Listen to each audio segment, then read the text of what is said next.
नमस्कार प्यारे विद्यार्थियों, एसकेसी एजुकेशन के माध्यम से आपकी गणित की कक्षाएं नियमित रूप से जो संचालित हो रही है उसमें आपका एक बार पुनः स्वागत, हार्दिक अभिनंदन। तो आपने पिछली कक्षा में अपने द्विघात समीकरण पढ़ा था।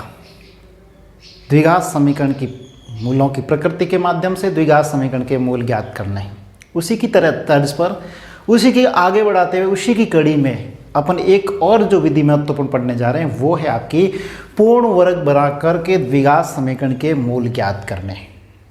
ये एक जो विधि है वो परीक्षा में अक्सर पूछी जाते हैं, अलग से भी पूछ लेते हैं कि भी द्विघात समीकरण से निम्न द्विघात समीकरण को पूर्ण वर्ग बनाकर हल करने की विधि से सवाल को सॉल्व कीजिए। तो उस समय अपन को पूर्ण वर्ग बनाकर हल करने की विधि से ही सॉल्व करना है। जबकि कभी कभी ऐसा भी होता, सवाल को जॉइंट कर देते हैं। कैसे कि निम्न द्विघात समीकरण को पूर्ण वर्ग बनाकर हल करने की विधि से सरल करके श्रीधराचार्य विधि से उसका सत्यापन कीजिए, मूलों का सत्यापन कीजिए, तो सवाल कुछ आगे भी बढ़ जाता है। तो द्विघात समीकरण की जो श्रीधराचार्य विधि थी वो अपने अच्छी तरह से भली भांति पिछली कक्षा में पढ़ी थी। उसी कड़ी को आगे बढ़ाते हुए पूर्ण वर्ग बना करके हल करने की जो एक विधि है उसको अपन अभी इस कक्षा में लेते हैं। तो आप नियमित रूप से या इस पर बने रहिए। तो देखिए कैसे, जैसे एक समीकरण लेता हूँ, एक समीकरण 3x square minus 5x plus 2 बराबर 0। जैसे कि अपने पास एक समीकरण है 3x square minus 5x plus 2 बराबर 0। यह आपको द्विघात समीकरण दे दिया। 3x square minus 5x plus 2 बराबर 0 एक द्विघात समीकरण है।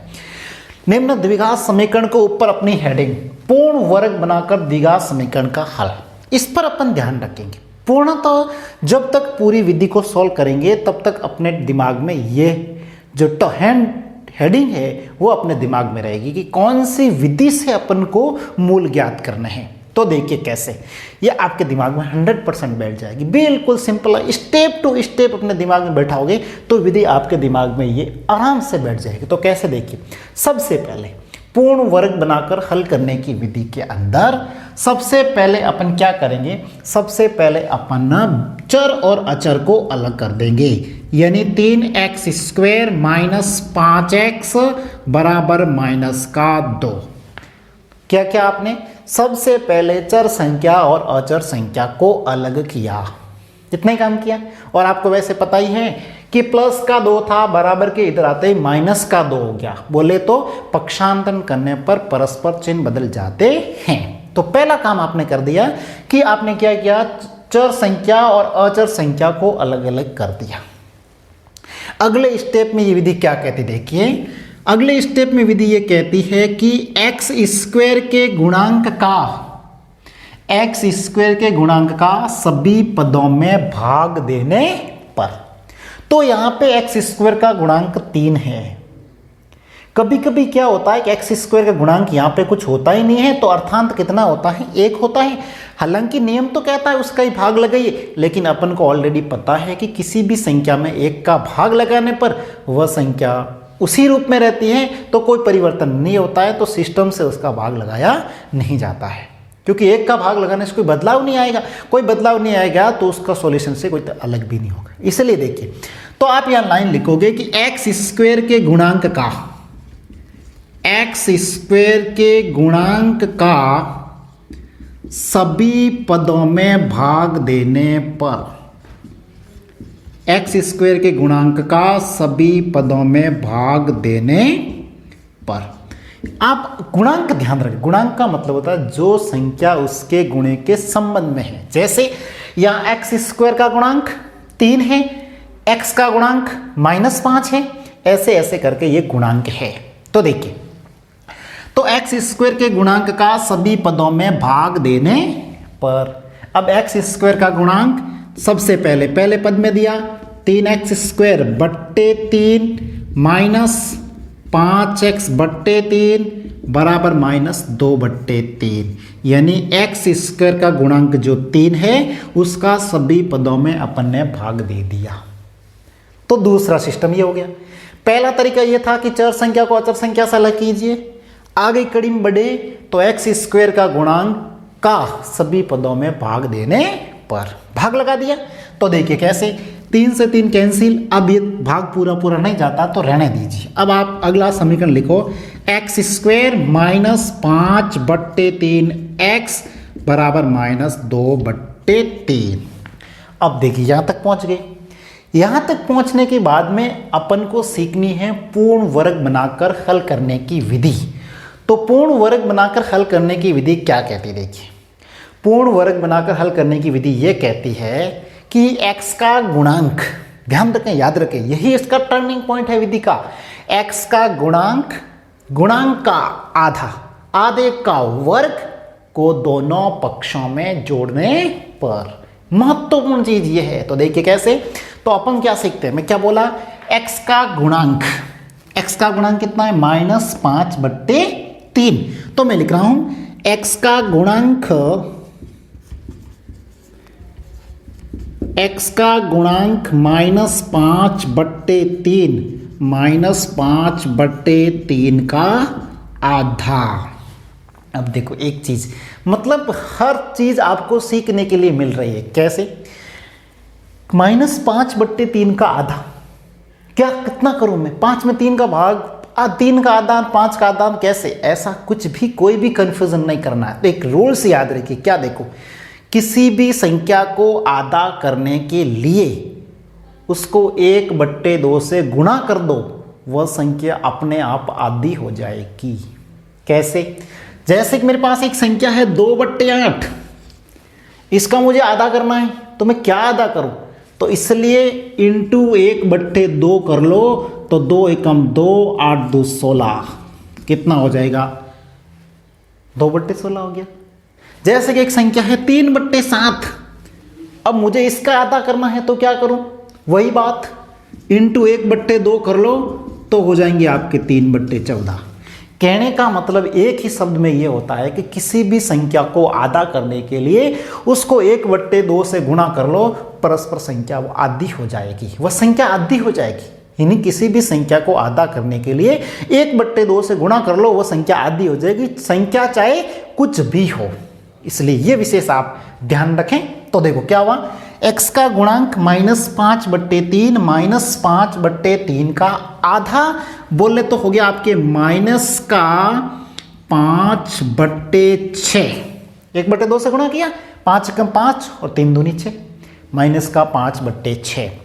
अब उसके बाद ये करना है कि x का गुणांक, गुणांक का आधा, आधा का वर्ग, वर्ग आधे का क्या होना चाहिए, वर्ग। वर्ग का मतलब होता है उस संख्या को उसी संख्या से गुणा, तो माइनस को माइनस से गुणा किया, क्या हो जाएगा, प्लस। 5 को 5 से गुणा कितना हो जाएगा, 25, और 6 को 6 से गुणा कितना हो जाएगा, 36। और यहाँ ध्यान रखें कि 10वीं तक के प्रत्येक विद्यार्थी को कम से कम 30 तक तो होनी चाहिए वर्ग संख्या याद, और 15 तक होनी चाहिए घन संख्या याद, ताकि परीक्षा के अंदर पूरे साल भर की मेहनत का जो रिजल्ट होता है वो 3.25 घंटों में मूल्यांकन होता है।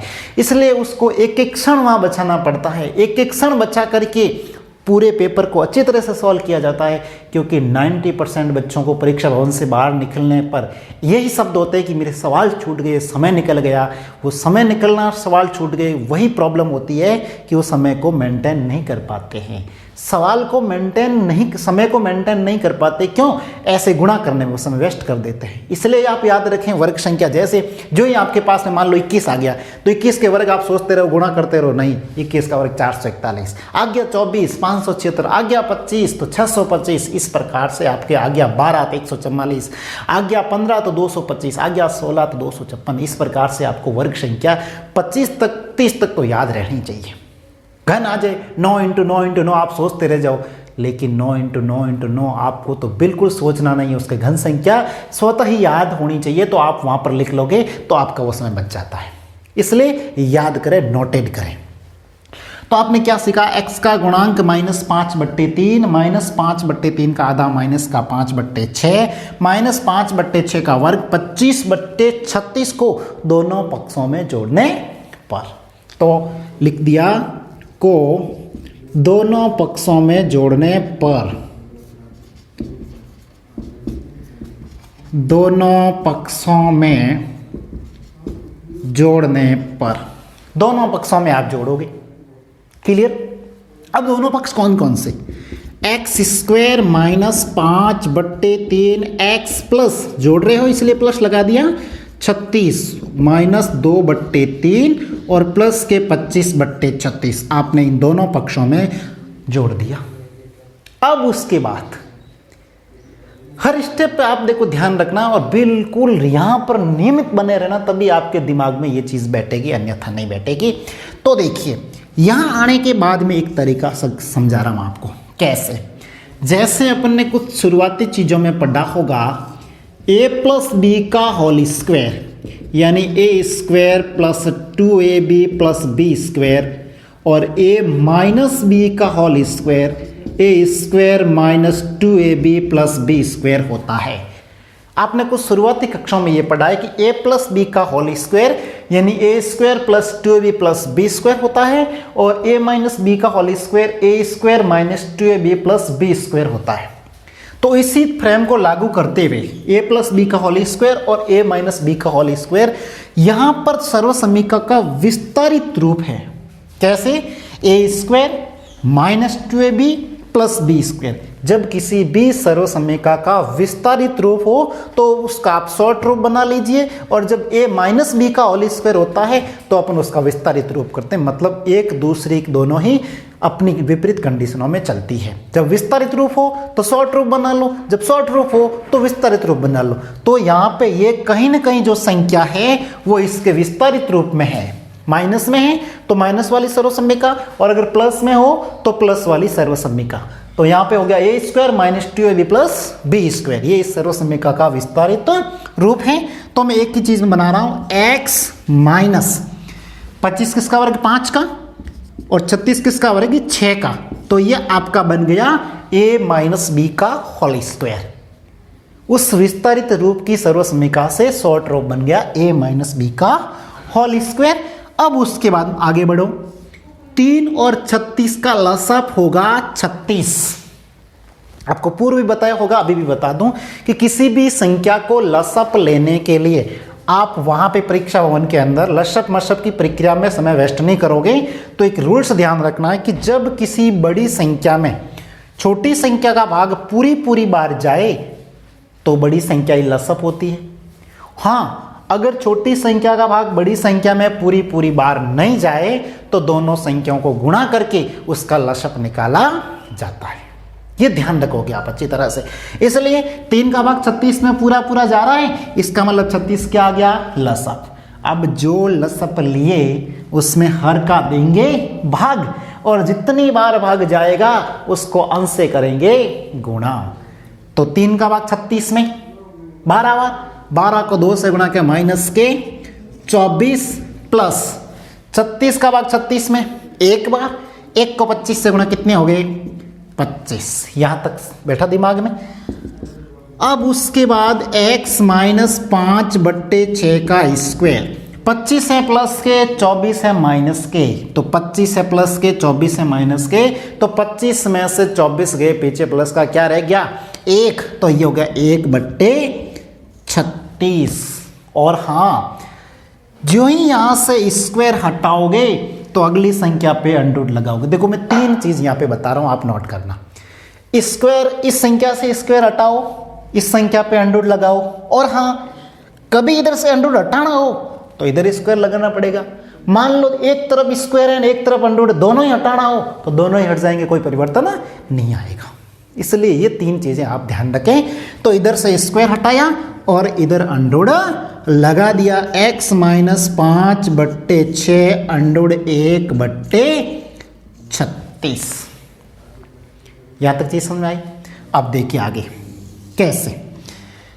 अक्षर प्रतिकरण, कई विद्यार्थियों को यह नहीं रहता ध्यान में कि 1 का वर्ग कितना होता है। तो 1 का वर्ग 1 ही होता है, इसलिए 1 का घन भी 1, 1 का वर्ग भी 1, कोई परिवर्तन नहीं होता है। क्योंकि वो तो दूसरी चीज तो याद करता है कि 2 का वर्ग 4, 3 का वर्ग 9, 4 का वर्ग 16, 5 का वर्ग 25।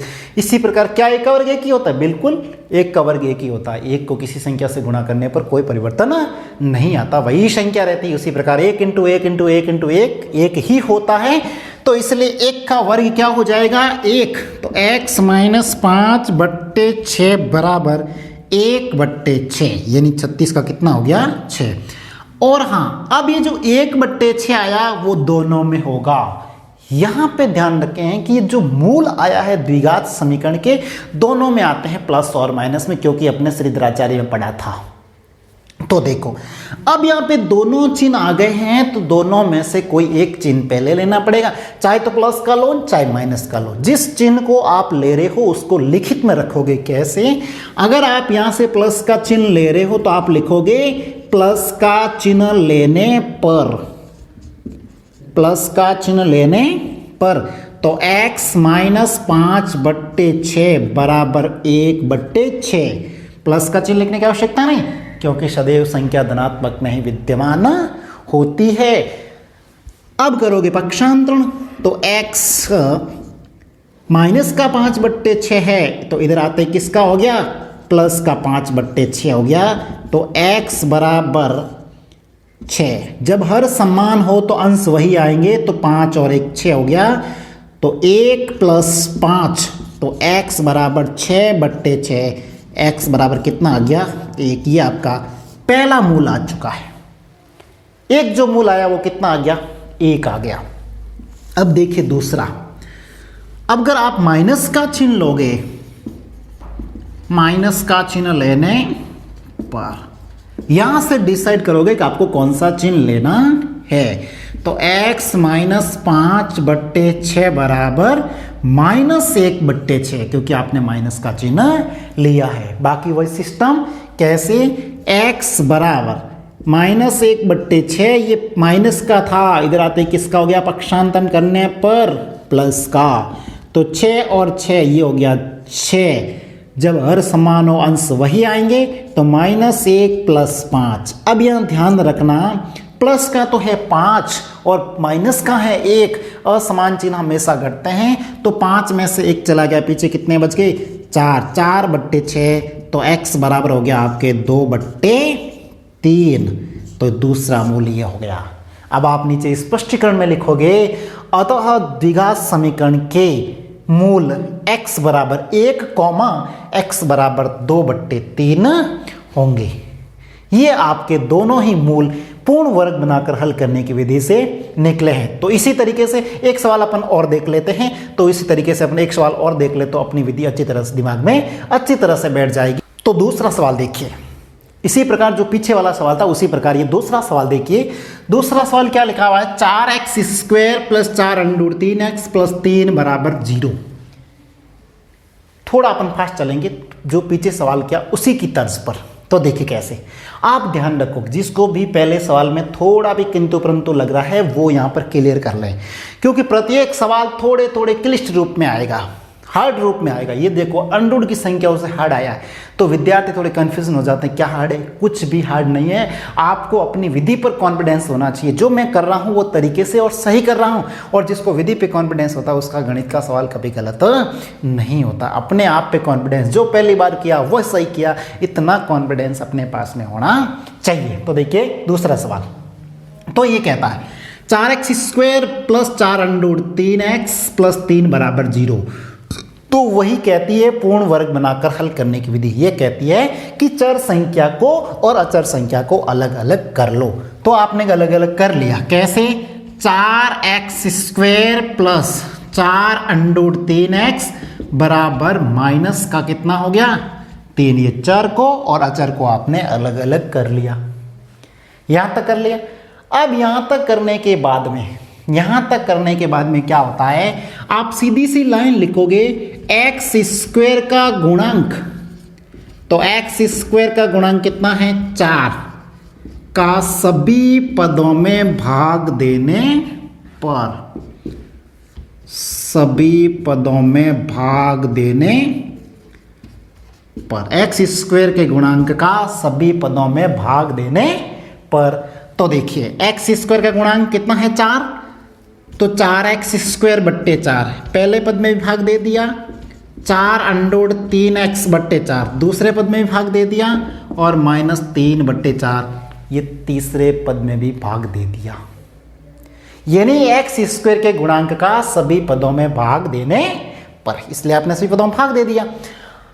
4 से 4 कैंसिल, 4 से 4 कैंसिल, पीछे क्या बचा, x square plus under 3x बराबर -3/4। यहाँ तक चीज समझ में आई आपको।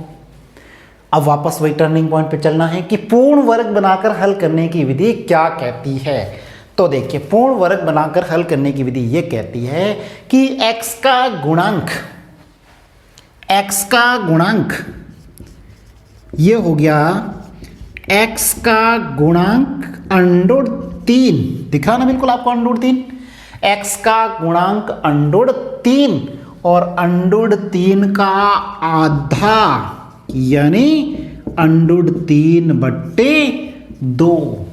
किसी भी संख्या को आधा करने के लिए उसके बट्ठों में 1 लगा लो, 2 लगा लो, सॉरी, किसी भी संख्या को आधा करने के लिए उसके बट्ठों में 2 लगा लो, वह संख्या स्वतः ही आधी मानी जाएगी। आपको ज़्यादा दिमाग की कसरत करने की आवश्यकता ही नहीं है। आपको पता आधा करना, 2 का भाग लगा लो, संख्या चाहे कैसी भी हो। तो इसलिए x के गुणांक का अंडर 3 का आधा, x का गुणांक अंडर 3 का आधा अंडर 3/2 और अंडर 3/2 का वर्ग पूर्ण 3/4। एक चीज यहां और समझनी है, क्या, किसी भी अंडर की संख्या से गुणा करने पर, उसी अंडर की संख्या से गुणा करने पर पूर्ण 3 बनता है। वो कैसे, कि जैसे कि आपके पास में अंडर 4 था, अंडर 4 को अंडर 4 से गुणा किया, अंडर का 16 किसका वर्ग है, 4 का। उसी प्रकार अंडर के 6 को अंडर के 6 से गुणा किया, अंडर का 36 किसका वर्ग है, 6 का। तो आपने एक नियम बना लिया, ट्रिक बना लिया। क्या ट्रिक बना लिया, कि किसी भी अंडर की संख्या को उसी अंडर की संख्या से गुणा करने पर वह पूर्ण संख्या बढ़ जाती है। जैसे अंडर के 10 को अंडर के 10 से गुणा किया, पूर्ण 10, अंडर के 15 को अंडर के 15 से गुणा किया, पूर्ण 15। ऐसे ध्यान रखोगे। तो x का गुणांक अंडर 3 का आधा अंडर 3/2, अंडर 3/2 का वर्ग 3/4 को दोनों पक्षों में जोड़ने पर, दोनों पक्षों में जोड़ने पर, दोनों पक्ष कौन से, एक तो अचर संख्या वाला और दूसरा चर संख्या वाला। तो देखिए कैसे, x square plus under 3x plus 3/4, इस पक्ष में भी जोड़ दिया, बराबर -3/4 प्लस 3/4 इस पक्ष में भी जोड़ दिया, दोनों पक्षों में जोड़ दिया। अब वापस वही पिछला सिस्टम, कैसे, कि मैंने आपके सामने लिखी थी 2 सर्वसम्मिकाएं। तो इसमें कौन सी सर्वसम्मिका लागू होगी, a प्लस बी का whole square, a² plus 2ab plus b²। आपको क्या ध्यान पड़ा, ये समीकरण जो है वो a² plus 2ab plus b² के रूप में है। आप भले लिख के देख लेना, उसी के रूप में है। तो इसलिए यहां प्लस था तो इसमें सर्वसम्मिका आपने प्लस की निर्धारण कर दी। अगर यह माइनस होता तो आप सर्वसम्मिका माइनस वाली निर्धारण कर देते। तो इसलिए मैं लिख रहा हूं कि आपके x प्लस 3 किसी की पूर्ण वर्ग संख्या नहीं है, तो अंडर 3 4 किसकी है, 2 की, और इसके ऊपर स्क्वायर लग गया। यानी ये कहीं ना कहीं सवाल जो है वो a प्लस बी के होल स्क्वायर के रूप में आ चुका है। जो ये a प्लस बी के होल स्क्वायर के रूप में आता है, वो इधर देखिए, लसअप लोगे नहीं, दिमाग को झट से वो चीज़ याद आ जानी चाहिए। कैसे, लसअप लोगे करोगे तो भी तो 0 ही आना है। नहीं तो एक चीज़ ध्यान रखो, जब संख्याएं समान हो, चिन्ह असमान हो, परस्पर संख्याएं कैंसिल हो जाती है। प्लस के 3/4 और माइनस के 3/4, तो बराबर में क्या आ जाएगा, 0। यानी जब संख्याएं समान हो, जब आपने भाग विधि सीखी थी उस समय यही पढ़ा था कि जब संख्याएं समान हो, चिन्ह असमान हो, तो परस्पर संख्याएं कट जाती है, यानी 0 आता है। तो इसलिए 0 आ गया। अब ये 0 प्लस माइनस में कुछ भी नहीं, 0 कब प्लस में 0 कब माइनस में, ऐसा कुछ नहीं है। 0 कभी ऋणात्मक नहीं होता है। तो इसलिए आप 0 को 0 ही रहने दें। अब यहां से स्क्वायर हटाया, 0 का अंडर भी कुछ भी नहीं होता है, 0 ही होता है। इसलिए आप दोनों ही लोगे, तो आप x बराबर प्लस का √3 तो माइनस का √3/2 हो जाएगा। तो दोनों ही मूल होंगे वो माइनस के √3/2 और माइनस के √3/2, दोनों ही मूल इस प्रकार से आएंगे। जैसे कि पिछले सवाल में दोनों मूल अलग अलग निकले थे, इसमें दोनों ही मूल एक जैसे आ रहे हैं, x बराबर माइनस √3/2, x बराबर माइनस √3/2। इस प्रकार से कुछ सवाल आपकी किताब पाठ्य पुस्तक में जो अंकित है उसको आप इस विधि को समझते हुए लागू करेंगे, स्वाध्याय करेंगे तो अच्छी तरह से ये विधि आपको समझ में आ जाएगी। इसलिए इस जो नियमित ऑनलाइन कक्षाओं के रूप में आपके माध्यम से, दूरसंचार संचार के माध्यम से, आज के इस युग के माध्यम से जो आप तक पहुंचाने का जो प्रयास किया जा रहा है उसमें आप भी अपना सहयोग अपेक्षित करवाएं। अभिभावकों पे ये निवेदन है कि अपने बच्चों को लगातार इस ऑनलाइन कक्षाओं से जोड़े रखें ताकि इस जो आपका जो महत्वपूर्ण समय है वो आपका कहीं न कहीं अपने स्वाध्याय के रूप में महत्वपूर्ण बन जाए, नहीं तो ये समय खाली समय दिमाग बच्चों के घर कर जाएगा। इसलिए प्रत्येक विद्यार्थी को यहाँ किसी भी ऑनलाइन कक्षा से जुड़ने का अवश्य मौका मिलना चाहिए और रुचिपूर्वक स्वाध्याय करना चाहिए। एक बार फिर आपको SKC ऑनलाइन एजुकेशन की तरफ से धन्यवाद।